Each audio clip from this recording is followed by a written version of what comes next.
explain the second part of your fifth chapter of honeycomb, and the name of the chapter is quality. Today I'm going to explain the third part of it. Yesterday I explained up to here.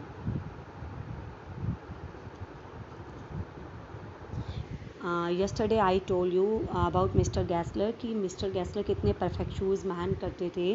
But एक दिन क्या होता है कि जो author है mister गैसलर की shop पर जाते हैं और उन्हें कहते हैं कि उनके बनाए हुए जो शूज़ हैं उनमें प्रॉब्लम है. बट मिस्टर गैसलर जो हैं वो बिलीव नहीं कर पाते और वो कहते हैं कि definitely those shoes were not made by me. वो मेरे बनाए हुए शूज़ नहीं होंगे, या तुमने उसे बारिश में गीला कर लिया होगा. अगर ऐसा है तो I take them off your bill, मैं तुम्हारे बिल में से उसे काट दूंगा.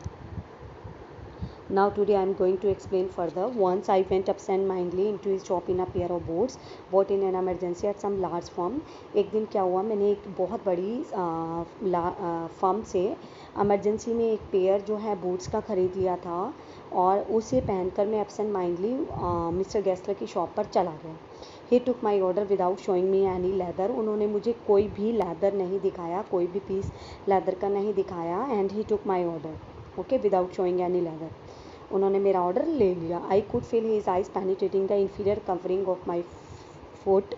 और मैं फील कर सकता था कि उनकी जो आइज़ हैं कॉन्टीन्यूटी से वो मुझे मेरे पैरों की तरफ देख रही थी, और जहाँ मेरे अंदर जो था एक इन्फीरियर कॉम्प्लेक्स था. क्यों? बिकॉज जो उस टाइम जो मैंने शूज़ वियर किए हुए थे वो मिस्टर गैसलर के नहीं थे. एट लास्ट ही सेड, अंत में मिस्टर गैसलर ने कहा, those are not my boots. ये जो शूज़ हैं जो आपने पहन रखे हैं, they are not made by me, मेरे द्वारा बनाए हुए नहीं हैं. The tone was not one of anger. जो उसकी टोन थी वो गुस्से की भी नहीं थी, दुख की भी नहीं थी. एंड कंटेम्प्ट मीन्स बदला लेने की भी नहीं थी. But there was in something quite that froze the blood. But उसकी जो बात थी उसमें कुछ क्वाइटनेस थी, इतनी शांति थी कि जिसके कारण जो मेरा जो ब्लड था वो टोटली जो है वो फ्रोज हो रहा था, जम रहा था. He put his hand down and pressed a finger on the place. और उसने क्या किया, अपना जो हैंड है उसने नीचे की तरफ दबाया जहाँ पर ऑथर ने शूज़ को पहन रखे थे. उस फिंगर को दबाया जहाँ से उसे शूज़ जो हैं अनकम्फर्टेबल थे. Those are not my boots. ये शूज़ जो हैं मेरे द्वारा बनाए हुए नहीं हैं. It hurts you there. ये शूज़ तुम्हें यहाँ से चुभ रहे हैं. Those big firms have no self respect. जो बिग फर्म्स हैं उनकी कोई भी अपनी कोई सेल्फ रिस्पेक्ट नहीं होती है. Idea arts you dare, this is German language. ये जो शूज़ हैं ये तुम्हें यहाँ से चुभ रहे हैं. Set those big firms have no self respect. इनकी कोई सेल्फ रिस्पेक्ट नहीं है. Then as if something had given way within him he spoke long and bitterly. और मैंने उसे कभी भी इस तरह से इतनी लंबी तरीके से और बिटरली लैंग्वेज में बोलते हुए नहीं देखा था. It was the only time, ये पहली बार था जब मैंने उसे सुना था. Discuss the condition and hardship of his trade. जब वो अपने बिजनेस की हार्डशिप और कंडीशंस के बारे में ऑथर के सामने बातें कर रहा था. They get idea all. जो ये शूज़ जो हैं ये बिल्कुल जो हैं कंफर्ट नहीं है. जो है क्या करती हैं ये big firms, they get it by advertisement. Actually जो ये हैं बिग फर्म जो हैं ये एडवर्टाइजमेंट के थ्रू अपने प्रोडक्ट्स की पब्लिसिटी करते हैं. And not by work. उनकी जबकि उनके शूज़ में कोई क्वालिटी नहीं होती. They take idea from hers who love our boots. जो हमारे बूट्स को प्यार करते हैं वो उन्हें भी हमसे दूर छीन लेते हैं. It's comes to this presently I have no work. इसी कंडीशन के कारण presently I have no work, मेरे पास कोई काम नहीं है. Every year it gets less. हर साल मेरा काम कम होता जा रहा है. यू विल सी, अब तुम देख सकते हो. And looking at his line face I saw things I had never notice before. और मैंने आज पहली बार उसके फेस पर वो अजीब सी कशिश देखी थी. बिटर थिंग्स, जो वो कड़वाहट देखी थी. एंड बिटर स्ट्रगल, और वो स्ट्रगल देखा था. What a lot of grey hairs. और जो उसके हेयर्स थे जो पूरे ग्रे हो चुके थे. और जो रेड बियर्ड, उसकी जो दाढ़ी थी वो पूरी रेड हो चुकी थी. और वो अपने एक्सपीरियंस के थ्रू बता रहा था कि किस तरह से ये जो बिग फर्म्स हैं इनकी फर्म्स में क्वालिटी नहीं होती और फिर भी ये सक्सेसफुल हैं. They get it all. They get it by advertisement, not by work. They get it away from us whole hour. These are the given. Okay, English of these lines. This is German language, and this is English language. They get it all. ये जो बड़ी बड़ी advertisement के through हमसे ये companies हैं, हमसे सब कुछ ले लेते हैं, not by their good quality. Okay, that's why we don't have any work. और इसी तरह से हमारा जो काम है कॉन्टीन्यूटी से कम होता जा रहा है।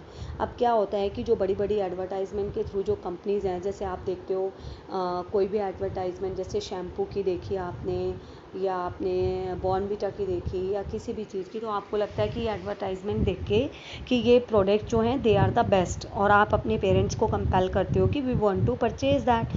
अब ऐसे ही इन शूज़ के बारे में है, जब इन शूज़ की जो अच्छी एडवर्टाइजमेंट को देख के जो लोग हैं वो कंसीडर करते हैं कि they are the best quality shoes, वो बहुत अच्छी क्वालिटी के शूज़ हैं, they want to purchase that, वो उन्हें ख़रीदना चाहते हैं। इसी वजह से जो मिस्टर गेस्लर का जो काम है वो कम हो गया। As best would explain the circumstances of two element, और जितनी अच्छे तरीके से मैं एक्सप्लेन कर सकता था मैंने उन बुरे बनाए हुए शूज़ के बारे में एक्सप्लेन किया ऑथर को, but his face and voice made so deep and impression that during the next few minute, but उसकी जो फेस की जो वॉइस की जो इम्प्रेशन थी वो बहुत लॉन्ग टाइम तक जो है वो ऐसी ही रही, बिटर रही।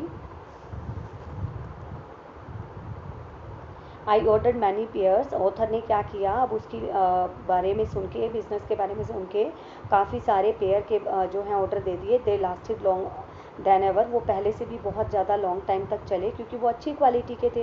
And I was not able to go to him for nearly 2 years, मैं उसके पास लगातार 2 साल तक नहीं जा सका। It was many months before my next visit to his shop, this time it appear to be elder brother handling a piece of leather. It was many months, और कई महीने बीत गए मेरी जब नेक्स्ट विजिट शॉप पर हुई। This time, अब क्या हुआ, it appear to be his elder brother, मेरे सामने उसके बड़े भाई आए जिनके हाथ में एक लेदर का पीस था। Well mister Gessler, I said, मैंने कहा कि मिस्टर गेस्लर से पूछा कि आप ठीक हैं, हाउ आर यू, आप कैसे हैं। जब मैं दोबारा से 2 साल के बाद उनकी शॉप पर गया, ही केम क्लोज, वो मेरे पास आए, पीयर्ड एट मी, और मेरी तरफ देखने लगे। आई एम वेरी वेल, मैं तो ठीक हूँ, ही सेड स्लोली, उसने धीरे से कहा।